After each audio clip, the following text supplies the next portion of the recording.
There are stories that refuse to stay buried, stories that claw their way through time with such stubborn life that they outlast governments, borders, and every effort made to silence them. When the final slave ship crossed the Atlantic in 1860 and slipped onto American shores, it carried more than stolen people.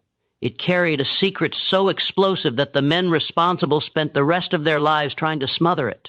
One man, however, remembered everything. His name was Cudjo Lewis. For half a century after emancipation, he held his silence, not because his memory faded, but because some truths are too sharp to speak until the world is finally ready to hear them. He was the last witness, the final survivor of a crime that was never meant to be recorded, a crime involving powerful merchants, bribed officials, and a conspiracy woven into the highest ranks of Alabama's elite. What Cudjo endured, what he carried, and what he eventually revealed would fracture the clean, polished version of American history that so many preferred to believe.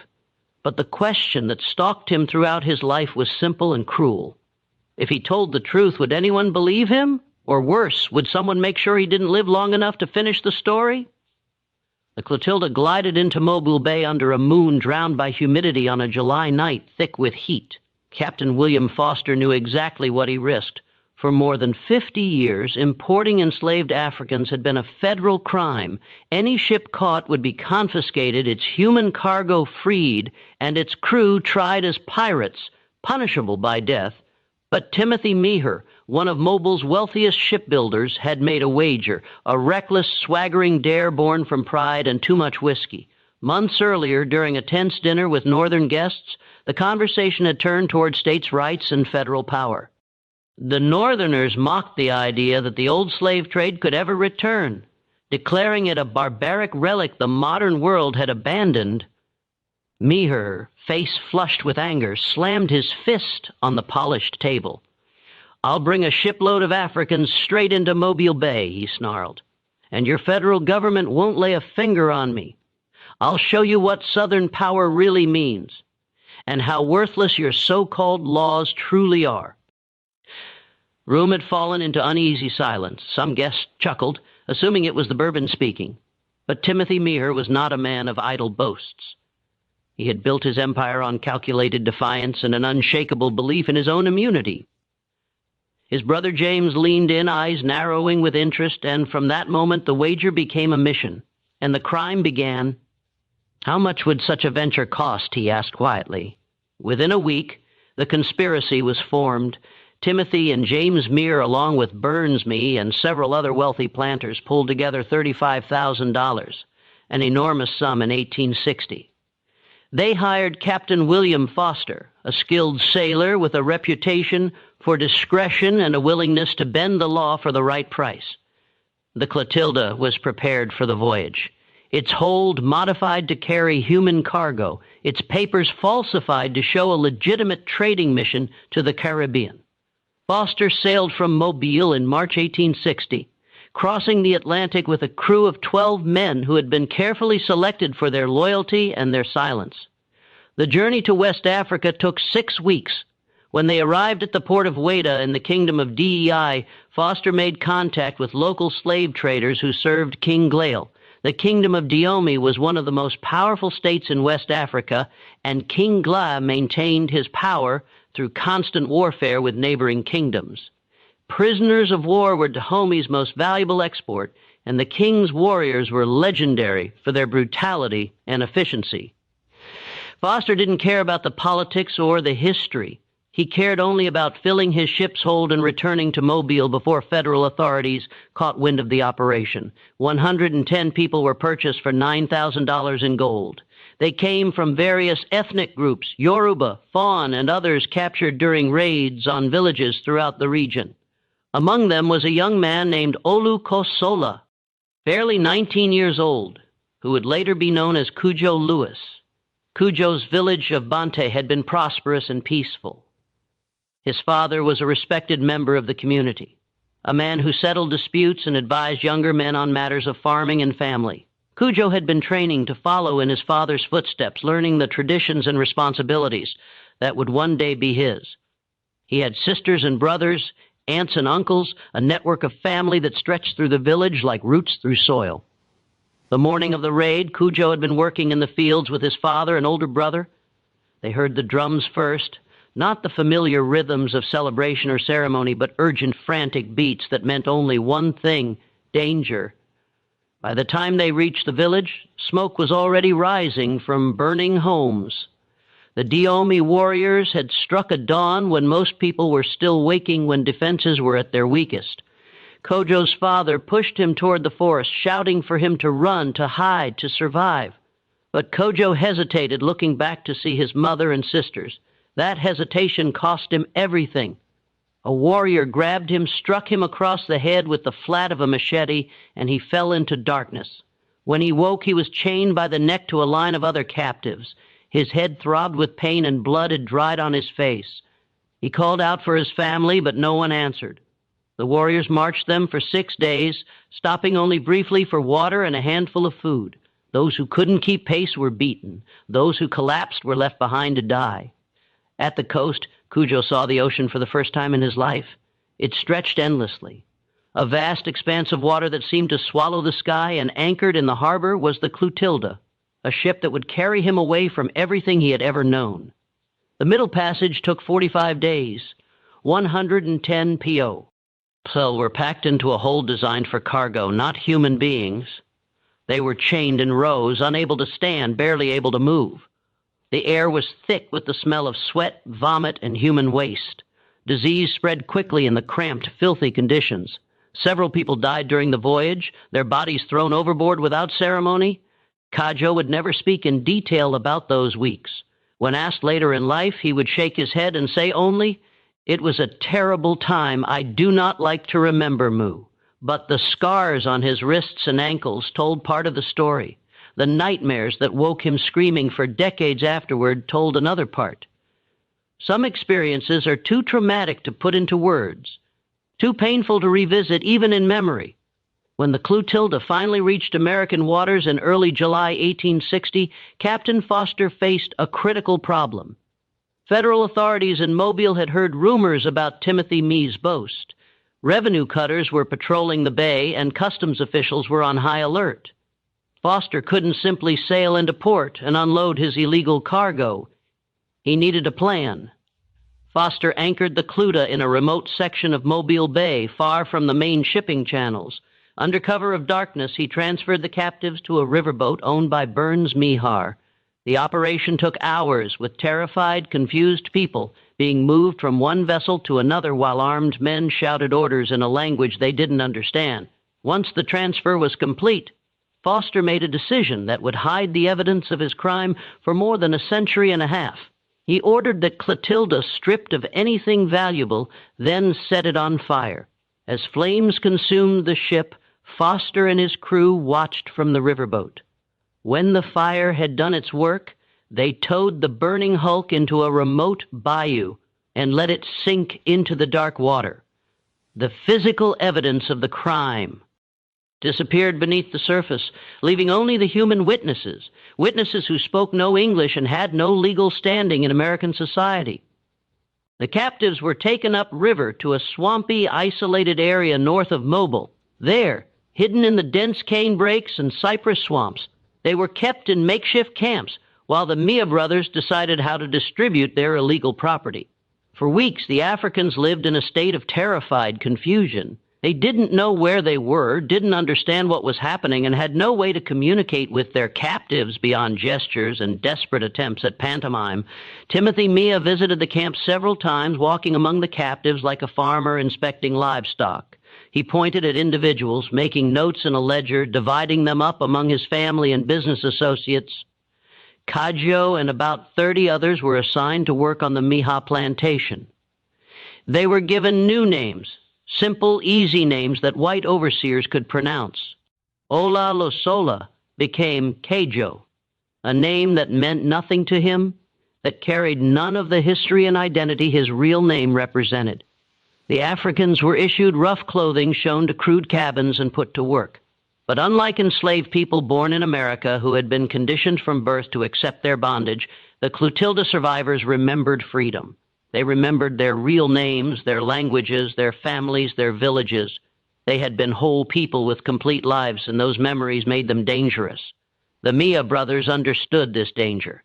They kept the new arrivals separated from other enslaved workers as much as possible. They instructed overseers to punish any attempts at teaching the Africans English beyond the bare minimum needed for work. They spread rumors throughout Mobile that these were enslaved people purchased legally from plantations in Georgia and Sioux. Carolina brought to Alabama before the war made such transactions impossible, and they waited for the scandal to fade, for people to stop asking questions, for the federal authorities to give up their investigation. The MIA were confident that their wealth and political connections would protect them. They were pillars of Mobile society, respected businessmen, leaders in the community. Who would believe the word of illiterate Africans against theirs? But history, as it often does, had other plans. Within a year of the Clotilda's arrival, the political situation in America exploded. South Carolina seceded from the Union in December 1860. By February 1861, 6 more southern states had followed, including Alabama. The Confederate States of America was formed, and by April the nation was at war. Timothy Murr threw himself into the Confederate cause with the same arrogant confidence he'd shown in making his bet. He believed the South would win quickly, that Northern industrial power was no match for Southern fighting spirit and British support. He converted his shipyards to produce vessels for the Confederate Navy. He invested heavily in Confederate bonds. He sent his sons to fight in the Army, certain they would return as heroes of a victorious new nation. For 4 years, the war raged. Cudjo and the other Clotilda survivors worked the Miha plantation, growing food for the Confederate war effort, maintaining the property while white men went off to fight. They heard rumors of Union victories, of enslaved people escaping to freedom behind Northern lines, of a proclamation that declared them free. But in rural Alabama, far from the battlefields, those rumors seemed like distant dreams. Then in April 1865, everything changed. Union troops occupied Mobile. The Confederacy collapsed, and suddenly impossibly Cudjo Lewis and the other survivors of the Clotilda were told they were free. But what did freedom mean for someone who spoke limited English, had no money, no land, no family in America, and was living proof of a federal crime committed by men who still held enormous power in Alabama? That question would define the rest of Cudjo's life, and the answer would be far more complicated and dangerous than anyone could have imagined. Freedom came to Cudjo Lewis not with celebration, but with confusion and fear. When Union soldiers arrived at the Mihar plantation in April 1865, they gathered all the enslaved people and read from a document that declared them free. The words meant little to Cudjo, who still struggled with English. But the reactions of the overseers, the shock, the anger, the barely concealed rage, told him that something fundamental had changed. The Union officer in charge, a young lieutenant from Massachusetts, tried to explain their options. They could stay and work for wages. They could leave and seek employment elsewhere. They could try to return to their homes, though he admitted that for those born in Africa, such a journey was impossible. The officer meant well, but his words revealed a profound misunderstanding of their situation. What did wages mean to people who had never handled money? Where could they go when they knew nothing of American geography? How could they return to villages that might no longer exist, to families who might be dead or scattered? Timothy Mia, meanwhile, was facing his own crisis. The Confederacy had lost. His investments in Confederate bonds were worthless. His shipyards had been damaged during the Union occupation. His sons had returned from the war, one missing an arm, another suffering from what would later be called shell shock. The world he had known, the system that had made him wealthy and powerful, was collapsing around him. But Mia was a survivor. He understood that the war might be. But the struggle for power in the South was just beginning, and he recognized that the Clotilda survivors represented both a threat and an opportunity. The threat was obvious. They were living evidence of a federal crime. If federal prosecutors decided to make an example of someone, If they wanted to show that the law applied even to wealthy white Southerners, the Clotilda case would be perfect. The crime was clear. The evidence was undeniable, and the penalty execution would send a powerful message. Meeher knew that in the chaotic early days of Reconstruction, with federal troops occupying the South and radical Republicans pushing for harsh punishment of Confederate leaders, he was vulnerable. But Mia also saw an opportunity. The Africans needed land, needed a place to build their lives, and Miha owned thousands of acres of worthless swamp land along the Mobile River, land that was too wet for farming, too remote for development, too mosquito-infested for anyone to want. If he could convince the Africans to settle there, he could accomplish several goals at once, keep them close where he could monitor them, bind them to him through debt, and create the appearance of benevolence that might protect him from prosecution. Within weeks of the war's end, Mihar approached the Clotilda survivors with a proposal. He would sell them parcels of land, 2 acres per family, at what he claimed was a fair price. They could pay overtime, working for wages on his remaining properties or in his shipyards with their earnings going toward the land debt, to people who had nothing, who desperately wanted to recreate some version of the communities they'd lost. It seemed like a miracle. Cudjo was among those who accepted. He was 24 years old, strong and healthy, and determined to build a life in this strange new country. He had met a woman named Abila, another Clotilda survivor who had been named Seeley by her enslavers. She was from a different village, spoke a different dialect. But they shared the bond of the Middle Passage and the desperate need to create family in a place where they had none. They married in a ceremony that blended what they could remember of their African traditions with the Christian rituals they'd been forced to learn. Together, Cudjo and Abila began to build. They cleared land, cutting through thick underbrush and draining standing water. They built a small cabin using techniques Cudjo remembered from Bante, adapted to the materials available in Alabama. They planted a garden with vegetables and herbs, some familiar from Africa, others new, and they joined with other Clotilda survivors to create a community. The settlement that would become known as Africatown took shape slowly over the next several years. About 30 families of Clotilda survivors clustered together along the Mobile River, their homes arranged in patterns that echoed African village layouts. They spoke their native languages, Yoruba primarily, but also Fawn and others, creating a linguistic island in the American South.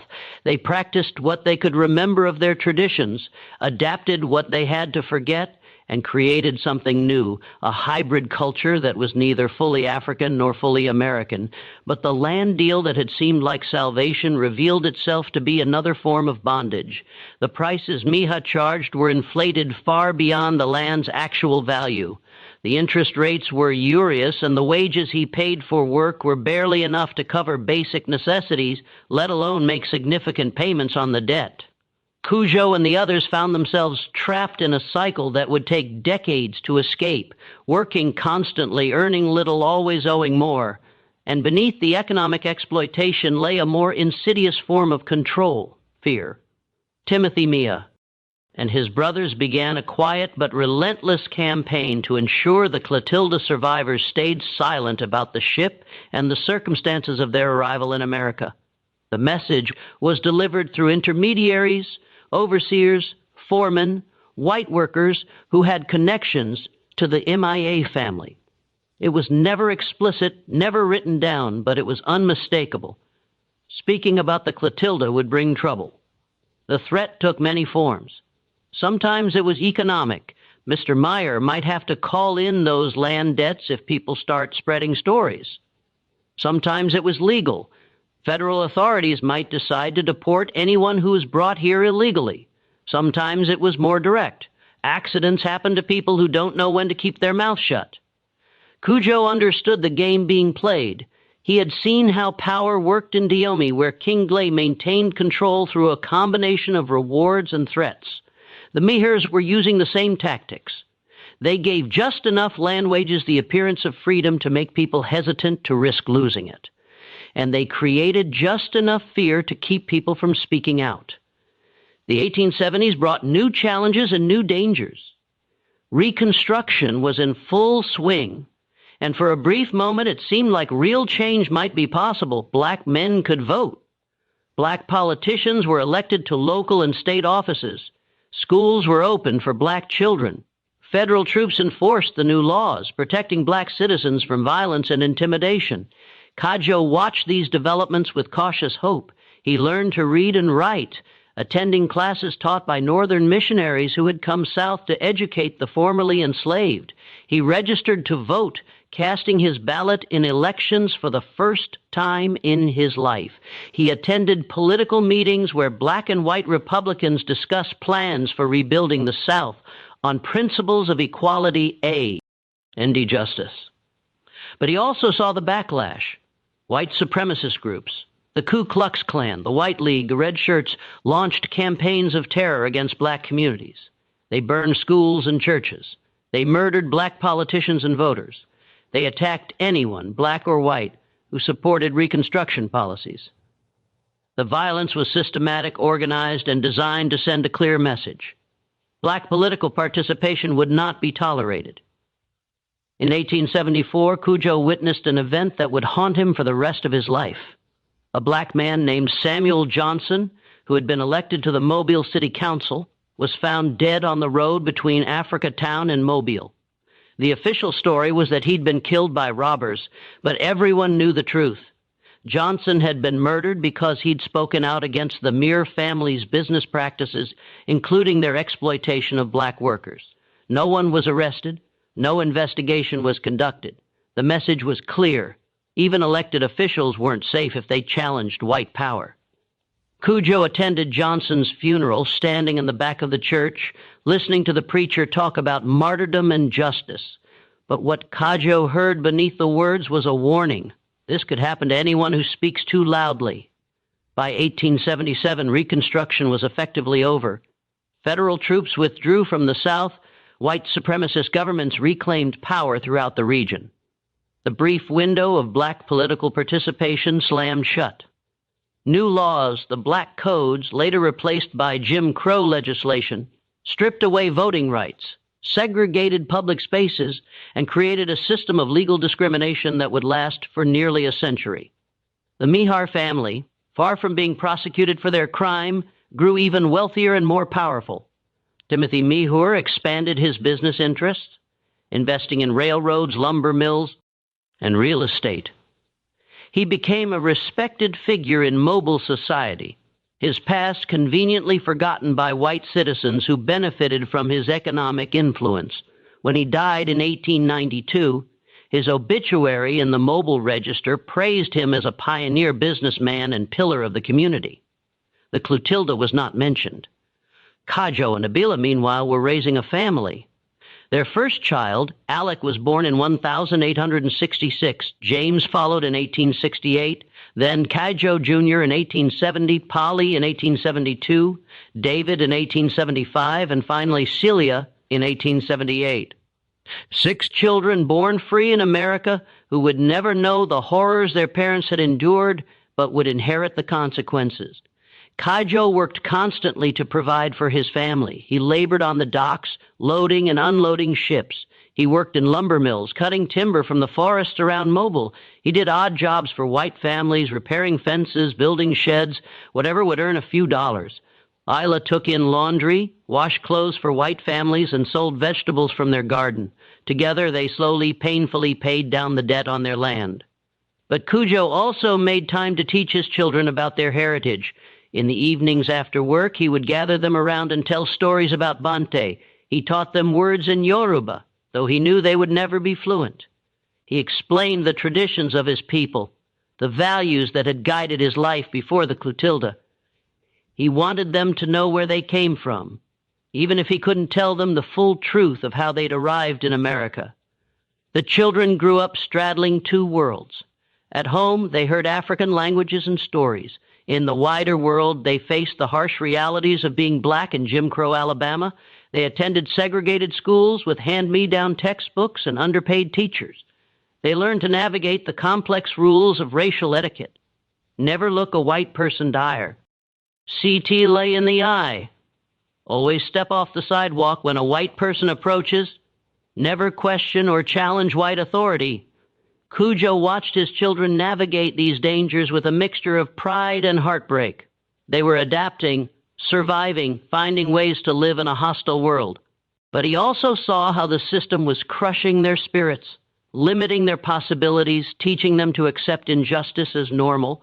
He wondered sometimes if he had made the right choice in accepting Meare's land deal and staying in Alabama rather than trying to go elsewhere. But where else could they have gone? And would it have been any different? Then tragedy struck and struck again and kept striking until Cudjo felt like he was being punished by forces beyond his understanding. In 1893, their daughter Celia fell ill with a fever. She was only 15 years old, bright and beautiful with her mother's smile and her father's determination. Cudjo and Isla tried everything. Home remedies, prayers, a white doctor who charged them a week's wages for a brief examination. Nothing worked. Celia died on a hot August night, her body burning with fever, her parents helpless beside her bed. The grief nearly destroyed them. Abila stopped speaking for weeks, moving through the house like a ghost. Cudjo threw himself into work, laboring until exhaustion made thought impossible. They buried Celia in the small cemetery the Africa Town community had established, marking her grave with a wooden cross that Cudjo carved himself. 3 years later, in 1896, their son David was killed. The circumstances were murky, the details contradictory, but the outcome was brutally clear. David had been working at a sawmill when he got into an argument with a white co-worker. The argument escalated. The white man struck David. David, young and angry and tired of swallowing insults, struck back. That night, David didn't come home. Cudjo, NT looking for him, searching the roads between the sawmill and Africa Town, calling his son's name into the darkness. He found David's body at dawn lying in a ditch beside the road. He had been beaten to death. Cudjo carried his son's body home, walking the 3 miles with David's weight in his arms. Neighbors came out of their houses, saw what had happened, and wept. Everyone knew what this meant. Everyone understood that there would be no justice, no investigation, no consequences for the murderers. Cudjo wanted to go to the sheriff, wanted to demand that someone be held accountable, but the elders of Africa Town stopped him. You go to the sheriff, they said, and they'll find a reason to arrest you. They'll say David started it, say he attacked a white man, say you're causing trouble. You'll end up dead or in prison, and Isla will lose her husband and her son. So Cudjo buried David next to Celia, carved another wooden cross, and swallowed his rage. But something broke inside him that day. He had survived the Middle Passage, survived slavery, survived 50 years of dangerous freedom. But watching his children die, unable to protect them, unable to seek justice, that was a different kind of death. The worst blow came in 1902. Cudjo Jr., their third child and namesake, was working for the Louisville and Nashville Railroad. He was a brakeman, a dangerous job that required him to couple and uncouple train cars, often while they were moving. On a cold February morning, something went wrong. Cudjo Jr. was crushed between 2 cars. The railroad claimed it was his fault, said he'd been careless, said he'd violated safety procedures. They denied any compensation to the family. When Cudjo Sr. tried to pursue the matter, the railroad's lawyers threatened to sue him for defamation and harassment. The message was clear: accept the loss and move on or lose everything. Cudjo was 61 years old. He had now buried 3 of his 6 children. Ayla's health was failing, her spirit broken by repeated grief, and Cudjo found himself facing a question that had haunted him since the day the Clotilda landed in Mobile Bay. What was the point of survival if everything you built could be taken away? But even in his darkest moments, Cudjo held on to something: memory. He remembered Bante, remembered his father's teachings, remembered the values that had guided his people for generations, and he realized that if he died without speaking, if he let the Meares succeed in burying the truth, then his children's deaths would be meaningless. The Clotilda would be forgotten, the crime erased, and the next generation would never know what had been done to them. So Cudjo made a decision. He would wait for the right moment, the right person, the right opportunity, and when it came, he would tell the truth. All of it, no matter the consequences. He just had to survive long enough to find someone who would listen. The early years of the 20th century brought both change and continuity to Africatown. The community had grown with children and grandchildren of the original Clotilda survivors, creating a vibrant, tight-knit neighborhood. They had built churches, established mutual aid societies, and created institutions that served their needs in a segregated society. But they also faced increasing pressure from the industrial development spreading along the Mobile River. Factories and shipyards encroached on Africatown's borders. The air grew thick with smoke and chemical smells. The river, once a source of fish and fresh water, became polluted with industrial waste. White-owned businesses bought up land around the community, squeezing it into an ever smaller area. The pattern was familiar to anyone who understood how power worked in the South. Make life difficult enough and eventually people would leave, freeing up the land for more profitable uses. Cudjo watched these developments with weary recognition. He was in his 60 seconds now, his body worn from decades of hard labor. His wife, Ayla's health continued to decline. She suffered from what doctors called melancholia, what we would now recognize as severe depression brought on by repeated trauma and loss. She spent much of her time sitting in their small house, staring out the window, occasionally speaking in Yoruba to people who weren't there. Cudjo cared for her as best he could, but he also had to keep working. The debt on their land was finally paid off, but they still needed money for food, medicine, and basic necessities. He took whatever jobs he could find, though employers were increasingly reluctant to hire older black workers when younger men were available for less money in 1908. Abila died. She was 67 years old, and she had spent 43 years in America without ever seeing her homeland again. Cudjo buried her next to their children in the small cemetery that now held so many of Africatown's dead. He carved her headstone himself, writing her name in both English and Yoruba, Abila Sili, wife and mother gone home. After Abila's death, Cudjo lived alone. His surviving children, Alec, James, and Polly, had families of their own and lived nearby, but Cudjo preferred solitude. He spent his days tending his garden, repairing his house, and sitting on his porch, watching the world change around him. Neighbors would stop by to check on him, bring him food, ask if he needed anything. He was grateful for their concern, but he also felt increasingly isolated. He was one of the last Clotilda survivors still alive, and the weight of memory was becoming unbearable. In 1914, something unexpected happened. A young black woman named Emma Langdon Roach came to Africatown.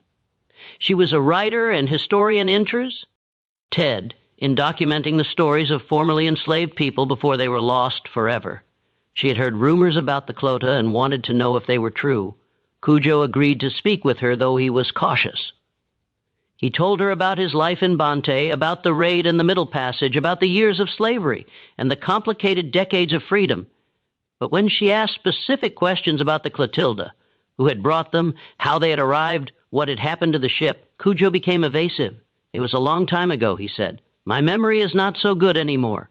Rush was persistent. She interviewed other Africatown residents, pieced together fragments of the story, and eventually published a book in 1914 called Historic Sketches of the South. In it, she included a chapter about the Clotilda and its survivors. It was the first time the story appeared in print and created a small stir locally. The Mia family's response was swift and coordinated. They issued statements calling the book sensationalized fiction and questioning Rush's sources. They pointed out inconsistencies in the accounts. Different people remembered different details. Dates didn't always match. Some elements seemed exaggerated. They suggested that Rush had been taken in by tall tales and folklore, that she had confused legend with fact. The campaign was effective. Newspapers in Mobile published articles questioning the book's accuracy. Historians dismissed it as unreliable, and within a few years, Historic Sketches of the South was largely forgotten, relegated to the category of interesting but unverified local law.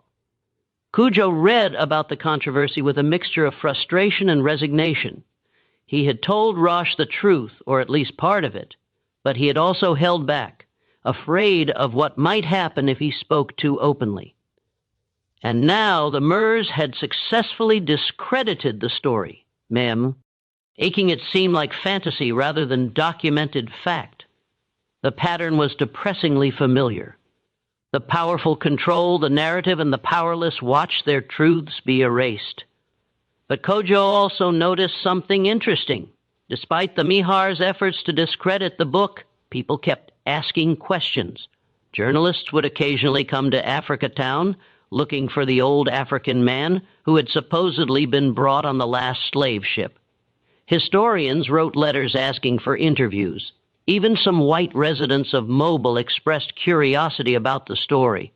The questions made Cudjo think maybe the time wasn't right yet, but maybe it would come. Maybe there would be someone who would listen, really listen, and have the skill and credibility to tell the story in a way that couldn't be dismissed or discredited. He just had to stay alive long enough to find that person.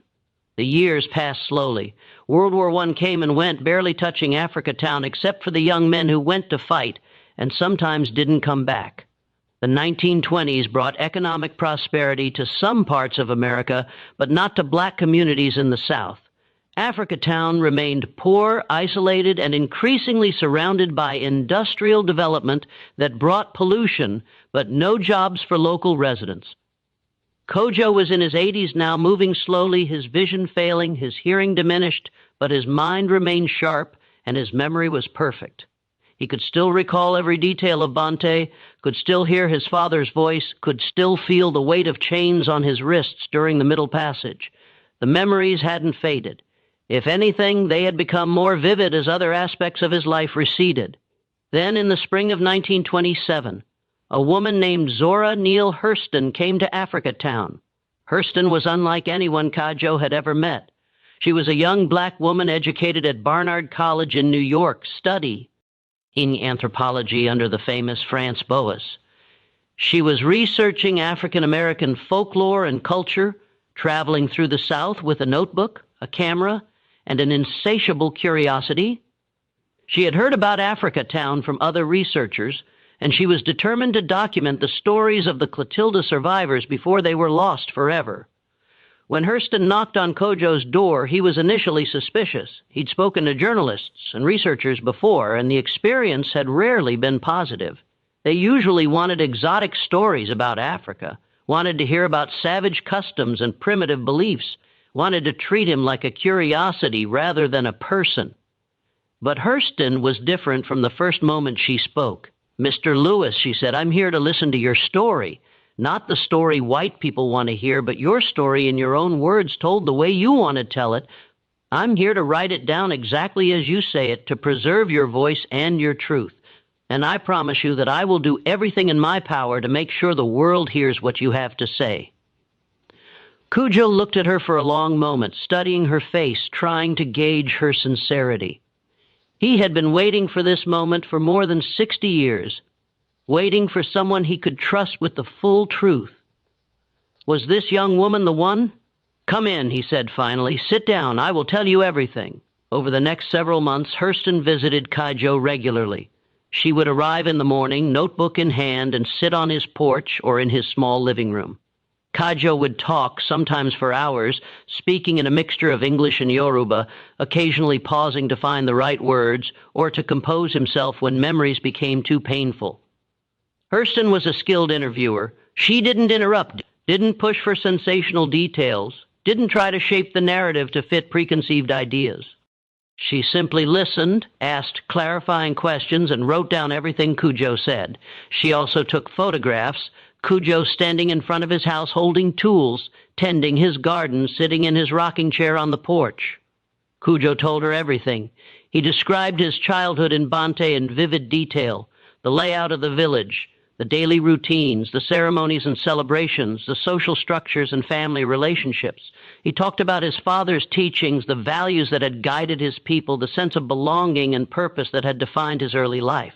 He described the raid with painful clarity, the sound of drums, the smoke, the screams, the moment when his father pushed him toward the forest and he hesitated, the blow that knocked him unconscious. He talked about waking up in chains, about the march to the coast, about seeing the ocean for the first time and the ship that would carry him away from everything he knew. The middle passage was the hardest part to discuss. Cudjo would sometimes stop mid-sentence, his face contorting with remembered pain, his hands trembling. Hurston would wait patiently, not pushing, letting him take his time. When he could continue, Cudjo would speak in short clipped sentences describing the darkness, the chains, the smell, the sounds of people dying around him.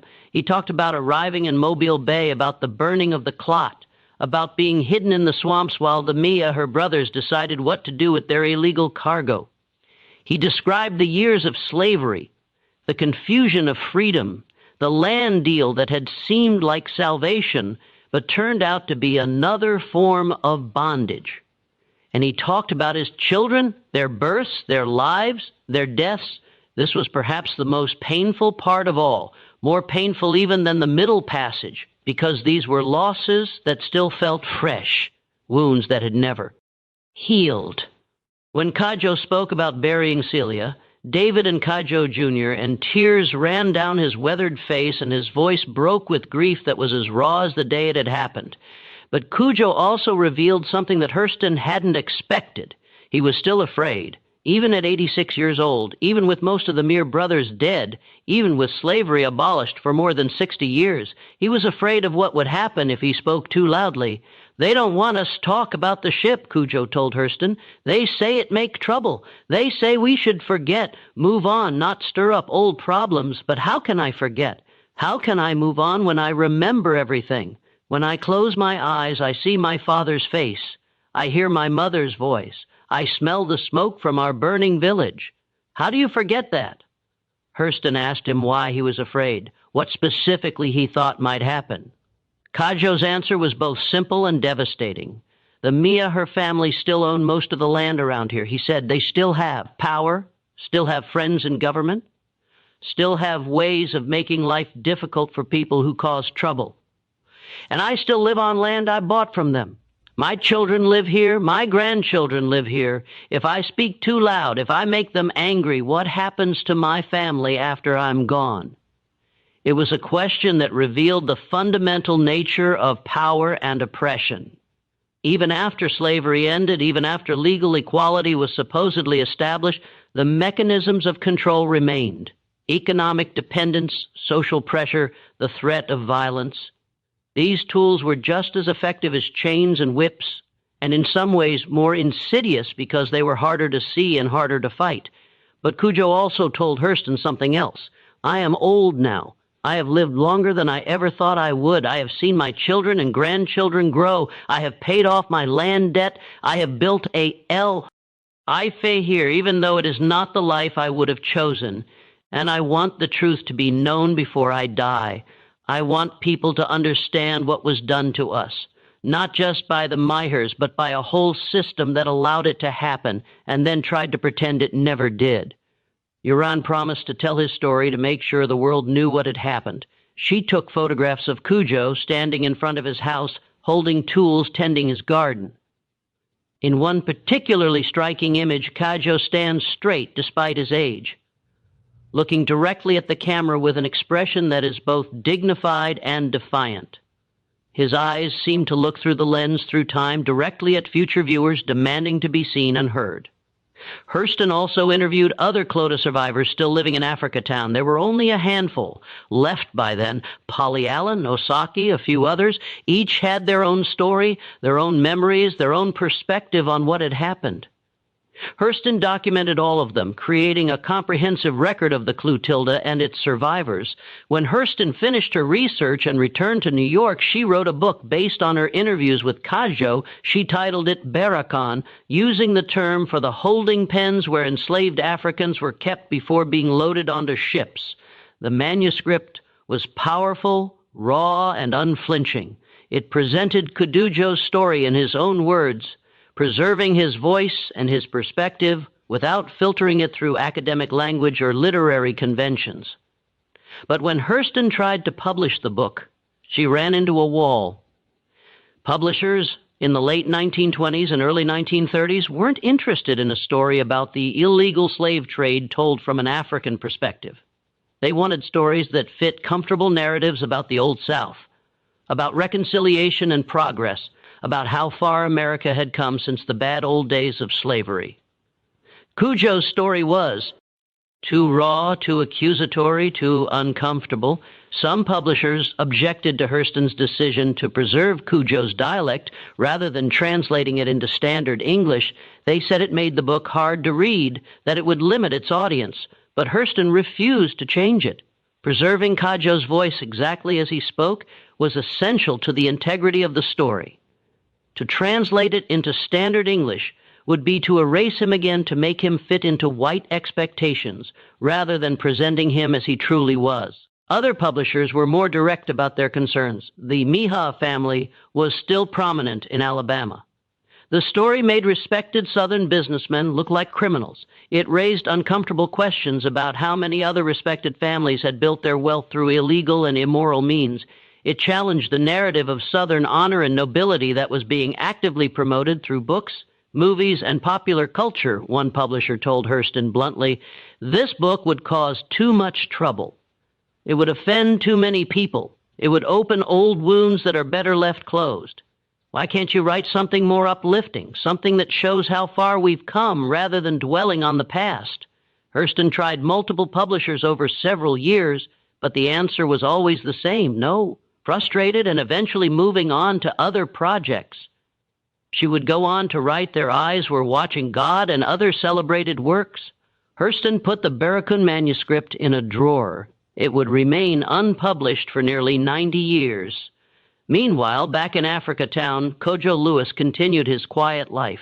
He tended his garden, repaired his house, and sat on his porch, watching the world change around him.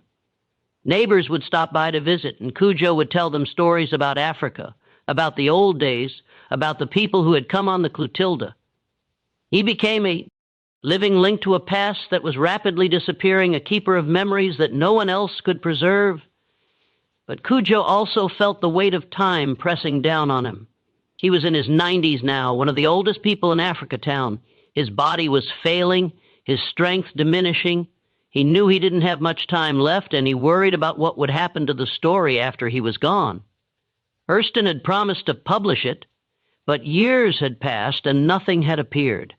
Would the truth die with him after all? In the summer of 1935, Cudjo's health took a sharp decline. He developed pneumonia and his weakened body couldn't fight it off. His children and grandchildren gathered around his bed, holding his hands, speaking softly to him in English and the fragments of Yoruba they remembered. Cudjo drifted in and out of consciousness, sometimes speaking in English, sometimes in his native language, sometimes mixing the two. In his final moments, witnesses said Cudjo spoke in Yoruba, calling out names that no one recognized. His father, his mother, his siblings from Bante. He seemed to be seeing people who weren't there, reaching out to touch faces that only he could see. And then, peacefully, he died. It was July 17th, 1935. Cudjo Lewis was 94 years old. He was the last survivor of the Clotilda, the last person who had been born in Africa and brought to America as a slave. With his death, a direct link to that history was severed. No one alive would ever again be able to say, "I remember Africa. I remember the Middle Passage. I remember slavery from personal experience." Cudjo's funeral was held at the Union Baptist Church in Africa Town. Hundreds of people attended, family, neighbors, people from throughout Mobile who had heard of the old African man and wanted to pay their respects.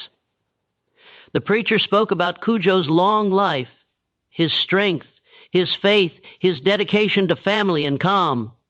He talked about Cudjo as a bridge between two worlds, a man who had never forgotten where he came from, but who had also built a life in the place where he'd been forced to stay. Local newspapers ran obituaries noting Cudjo's passing. The Mobile Register called him the last survivor of the last slave ship, though the article was brief and focused more on his age than on the circumstances of his arrival. The Birmingham News ran a slightly longer piece, calling Cudjo a living link to a bygone era and a curiosity of history. None of the obituaries mentioned the Clotilda by name.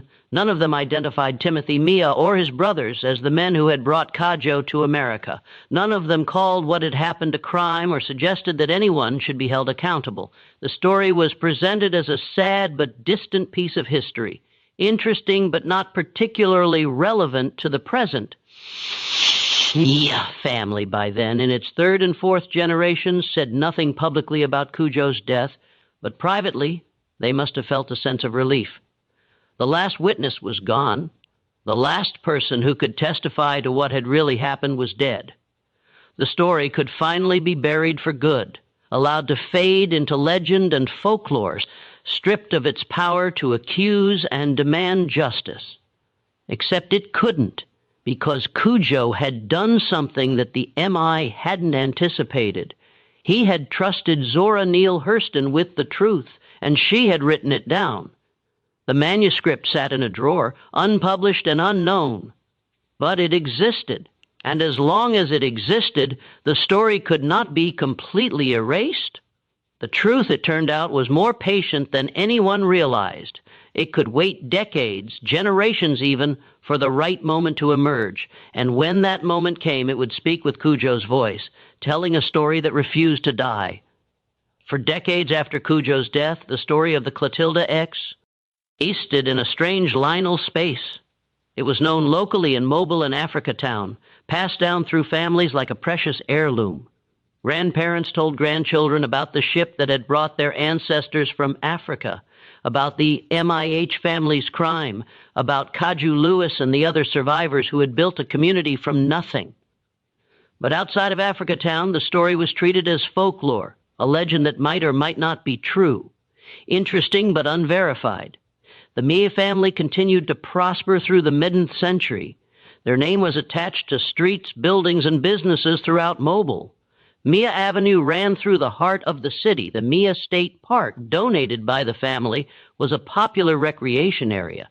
The family's descendants were respected members of the community involved in business, politics, and civic organizations. The Clotilda was never mentioned in connection with their name, and if anyone tried to bring it up, they were quickly dismissed as spreading unsubstantiated rumors.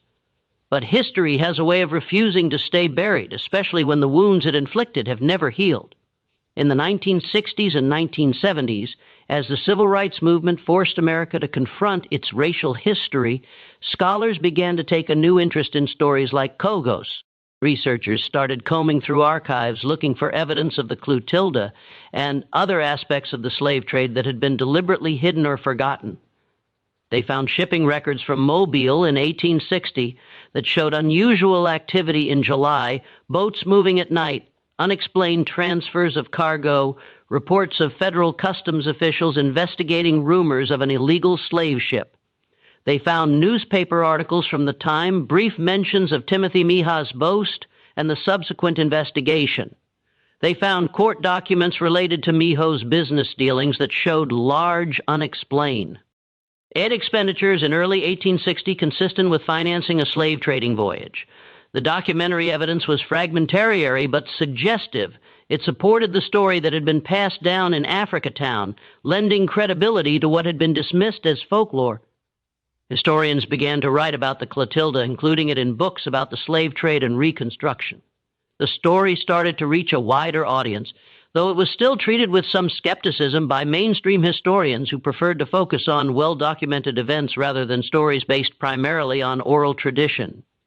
In Africa Town itself, the community was struggling. The industrial development that had begun in the early 20th century had accelerated dramatically after World War II. Factories, chemical plants, and paper mills surrounded the neighborhood, bringing pollution, but few jobs for local residents. The air was thick with chemical smells. The water in the Mobile River was contaminated with industrial waste.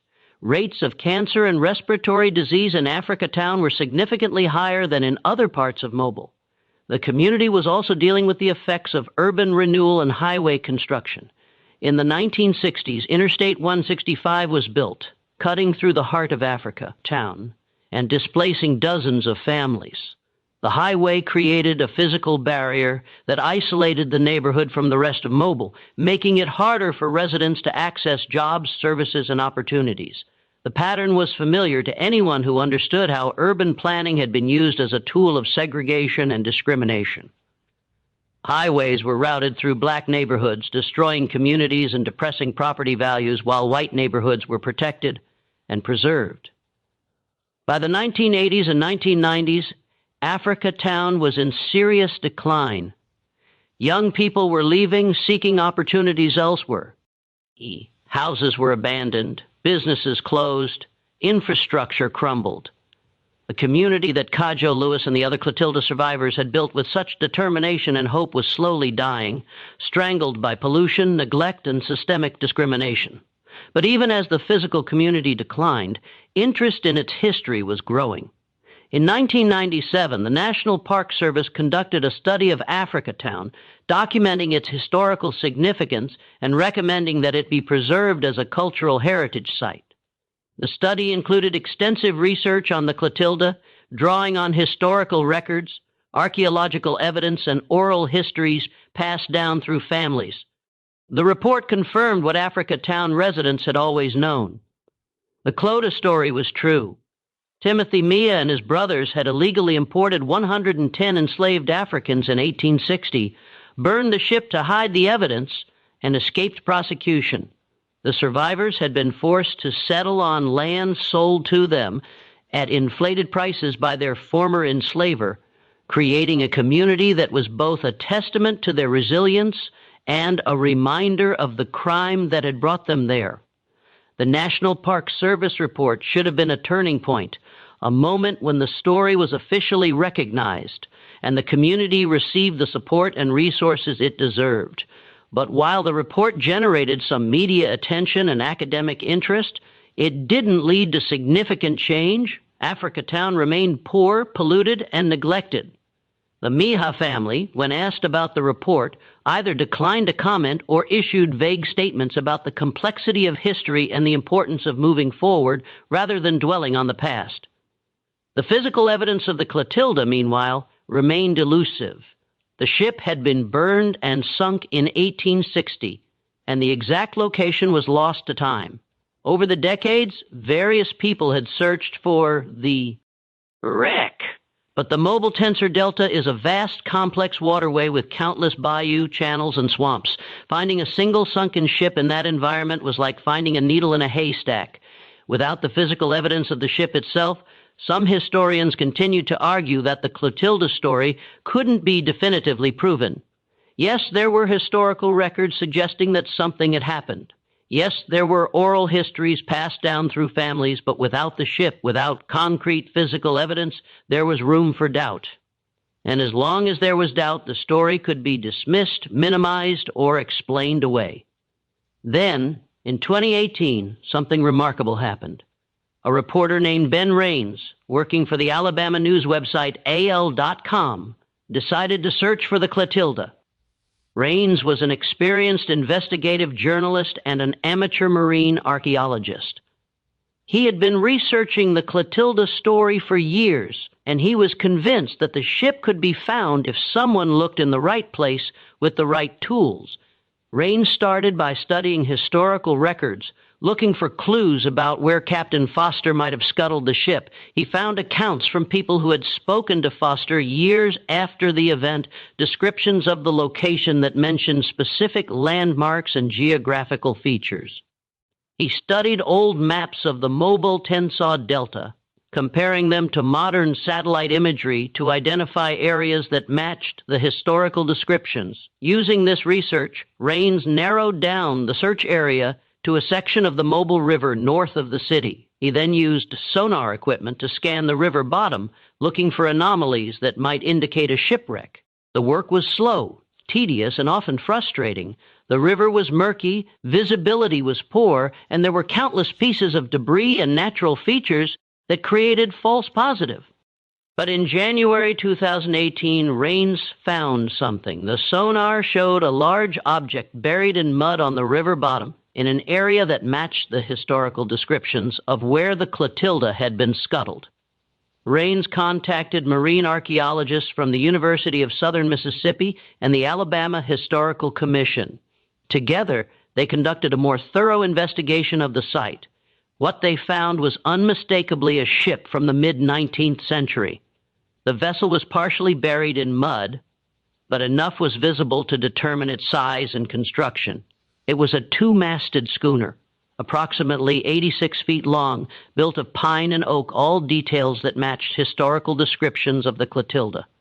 The ship showed evidence of fire damage consistent with accounts that it had been burned before being sunk. Over the next year, archaeologists carefully excavated and documented the wreck. They recovered artifacts, pieces of wood, metal fittings, fragments of rope and canvas. They took samples for carbon dating and wood analysis, and piece by piece they built a case for identification. In May 2019, the Alabama Historical Commission made an official announcement. The wreck was the Clotilda. The physical evidence that had been missing for 159 years had finally been found. The story that had been dismissed as folklore, that had been questioned and doubted and minimized, was now proven beyond any reasonable doubt. The discovery made international news. Major newspapers around the world ran stories about the last slave ship and its survivors. Television networks produced documentaries. Scholars who had spent years researching the Clotilda suddenly found their work in the spotlight. And in Africa Town, descendants of the Clotilda survivors felt a mixture of vindication and grief. Vindication because their family stories had been proven true. Grief because it had taken so long for the world to believe them. The discovery of the Clotilda also raised uncomfortable questions about accountability and justice. The Mija family had built generational wealth on the backs of enslaved people, including those illegally imported on the Clotilda. That wealth had been passed down through generations, creating opportunities and advantages that compounded over time. Meanwhile, the descendants of the Clotilda survivors had been systematically denied opportunities, subjected to discrimination, and forced to live in a community that was polluted and neglected. The contrast was stark and undeniable. The descendants of the criminals were wealthy and comfortable, while the descendants of the victims struggled with poverty, environmental racism, and the ongoing effects of systemic discrimination. And this wasn't ancient history. Many of the people living in Africa Town in 2019 were the great-grandchildren or great-great-grandchildren of Clotilda survivors. The crime had happened only 5 or 6 generations ago, well within living memory of families.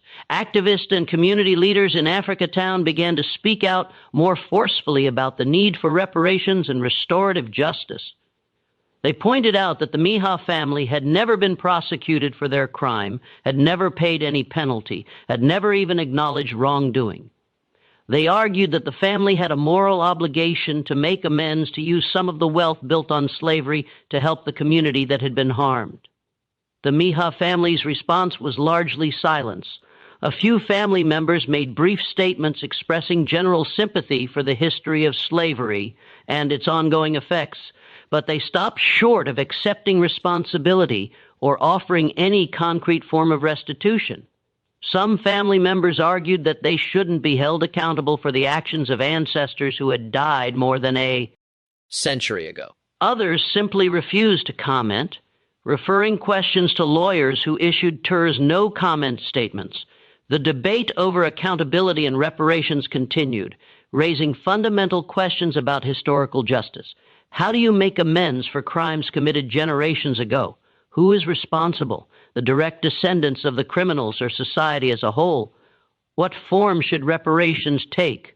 Financial compensation, land return, investment in community development, or something else?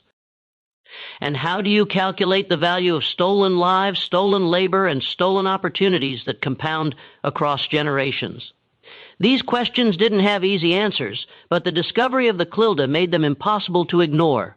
The physical evidence of the crime was now visible, documented, and preserved.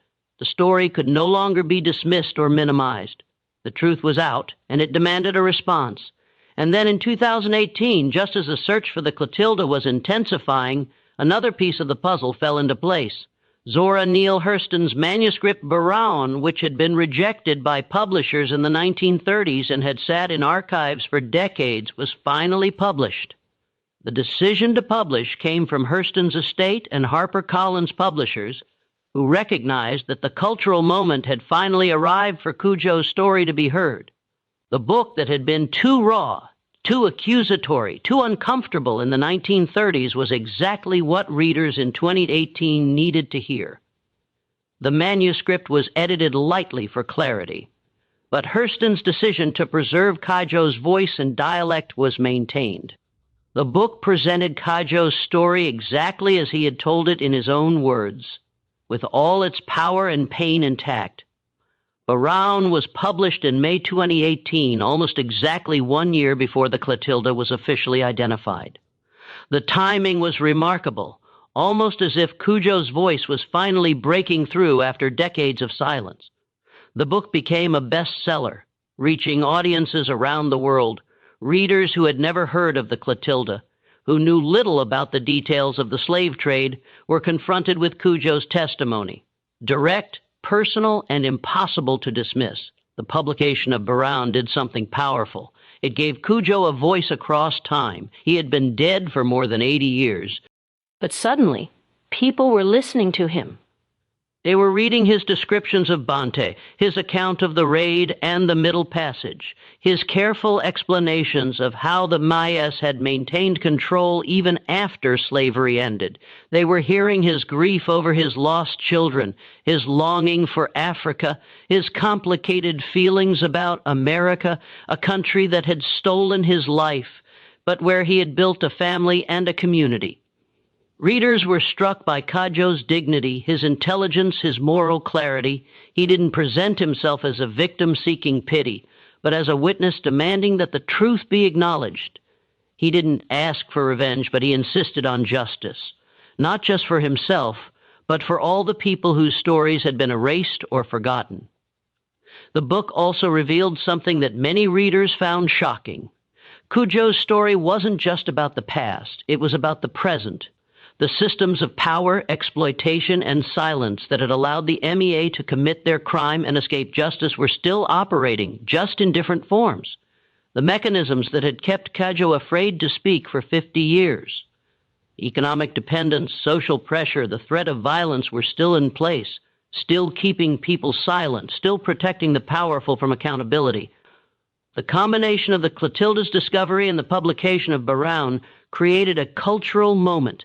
Suddenly, the story was everywhere, in newspapers, on television, in academic conferences, in community meetings. People who had never thought much about the slave trade or its legacy were confronted with concrete evidence of how it had worked and how its effects persisted. In Africa Town, the attention brought both opportunities and challenges. On one hand, there was renewed interest in preserving the community's history and culture. The National Park Service began working on plans to create a heritage area. Foundations and nonprofits started funding community development projects. Tourists started visiting, wanting to see the place where the Clotilda survivors had built their lives. On the other hand, the attention also brought concerns about gentrification and exploitation. Would the renewed interest in Africa Town's history lead to investment that benefited current residents? Or would it drive up property values and displace the very people whose ancestors had built the community? Would the story be told in a way that honored the survivors and their descendants? Or would it be sanitized and commercialized, turned into a tourist attraction that erased the ongoing effects of the crime? These concerns were heightened by the fact that much of the land around Africa Town was still owned by descendants of the Miha family or by corporations with ties to the family. The same patterns of power and control that had existed in Cudjo's time were still in place, just in more subtle forms. The fight for justice wasn't just about acknowledging the past, it was about changing the present and the future.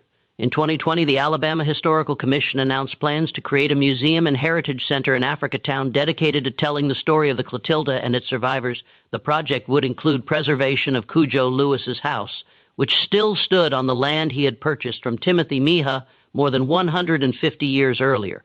The house would be restored and open to the public, allowing visitors to walk through the rooms where Cudjo had lived, to see the garden where he had grown his vegetables, to stand in the place where he had told Zora Neale Hurston his story. The announcement was met with mixed reactions in Africa Town. Some residents were excited about the recognition and the potential economic benefits. Others were skeptical, worried that the project would be controlled by outsiders who didn't understand or respect the community's needs and priorities. There were concerns about who would tell the story, how it would be told, and who would benefit from telling it. Community leaders insisted that any development had to be led by and for the benefit of Africa Town residents. They demanded that descendants of the Clotilda survivors be involved in every aspect of planning and implementation. They called for investments in infrastructure, environmental cleanup, education, and economic development, not just heritage tourism. They argued that honoring the past meant addressing the present, that preserving history meant creating a better future for the people who carried that history in their blood and bones. These demands raised fundamental questions about what historical justice looks like in practice. Is it enough to acknowledge past wrongs, to build museums and monuments, to tell stories that were previously hidden? Or does justice require material change, reparations, land return, investment in communities that have been systematically harmed? And who gets to decide what justice looks like? Historians and government officials, or the descendants of the people who were harmed? As of today, these questions remain unresolved. The Clotilda wreck site has been designated a National Historic Landmark, protected and preserved for future study. Cudjo Lewis's house has been restored and is open for tours. Barracoon continues to be widely read, introducing new generations to Cudjo's story. Africa Town has received some investment and attention, though residents say it's not nearly enough to address the decades of neglect and environmental damage. The Meyer family has largely remained silent, though the pressure for some form of accountability continues to grow. In 2020, there were calls to rename streets and buildings that bore the Miha name, to remove their name from public spaces as a way of refusing to honor people who committed such a serious crime. Some of these efforts have succeeded. Others have stalled in the face of political opposition. But perhaps the most important legacy of the Clotilda story is not about museums or monuments or even reparations. It's about the power of testimony, the importance of memory, and the long arc of justice. Cudjo Lewis waited 50 years after abolition to tell his story fully, not because he was afraid of remembering, but because he was waiting for a world that was ready to listen. He died in 1935, believing that his story might never be heard, that the truth might die with him. But he had done something that ensured his voice would survive. He had trusted Zora Neale Hurston with his testimony, and she had written it down. That manuscript sat in a drawer for 80 years, but it survived. And when the moment was right, when the culture was ready, it spoke with Cudjo's voice, telling a story that refused to die. Today, visitors to Africa Town can stand in front of Cudjo Lewis's house and see the photograph that Zora Neale Hurston took in 1927. Cudjo is standing in front of his house wearing work clothes, holding a walking stick. His face is weathered and tired, but his eyes are clear and direct, looking straight at the camera, looking at us, looking through time across generations, demanding to be seen and heard. The story of Cudjo Lewis is not a story about the distant past. It's a story about memory, about the power of testimony, about the long arc of justice and how it bends only when people refuse to let the truth be buried. It's a story about how crimes committed generations ago create consequences that ripple through time, affecting people who weren't born when the crime occurred, but who inherit its effects nonetheless. It's also a story about resilience, about how people can survive unimaginable trauma and still build lives of meaning and dignity. Cudjo Lewis survived the Middle Passage, survived slavery, survived 50 years of dangerous freedom, and survived long enough to make sure his story would outlive the people who wanted it. Silenced in life, he never received the justice he deserved. The Mehers were never charged, never shamed, never forced to answer for what they did. The system protected them exactly as they knew it would. But Cudjo gained something they could never destroy. He preserved the truth, and truth, once spoken aloud, never fully dies. It can be buried under lies, dismissed as exaggeration, pushed to the margins of public memory, but it waits. Patient, persistent, it waits for the moment when a society is finally willing to hear what it once refused to accept. And when that moment arrives, the truth speaks with the voices of those who refuse to be erased, those who insisted that their lives held value, that their suffering mattered, that their story demanded to be told. Cudjo Lewis's voice reaches us still, across more than a century and a half. It tells of a crime engineered to disappear, of a ship meant to rot in silence, of a truth powerful men tried to suffocate. But the truth did not die. It endured, carried through memory, through testimony, through generations who refused to let injustice fade. Now we face the same question Cudjo faced. What do we do with the truth once it is finally spoken? Do we nod politely, treat it as a footnote in history, and then move on? Or do we recognize that the Clotilda's crime and the society that enabled it, hid it, and protected those responsible created wounds that still shape the present? Do we understand that what happened to Cudjo still echoes in the lives of his descendants, in the struggle of Africatown, in the inequalities that black communities battle today? These questions are not simple, and they have no easy solutions. But they must be asked if we hope to honor Cudjo's courage, if we want to respect his testimony rather than merely consume it. Cudjo Lewis died in 1935, but his story refused to go with him. It lives in the words he entrusted to Zora Neale Hurston, preserved in Barracoon. It lives in the remains of the Clotilda, now recognized as a National Historic Site. It lives in Africatown, built by survivors who created a home from the ashes of their stolen past.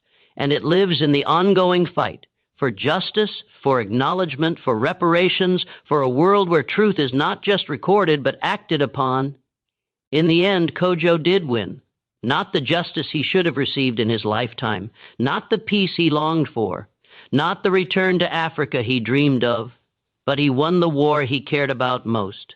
He ensured that the truth survived, and as long as the truth survives, as long as people remember, retell, and refuse to let history be whitewashed, there is hope.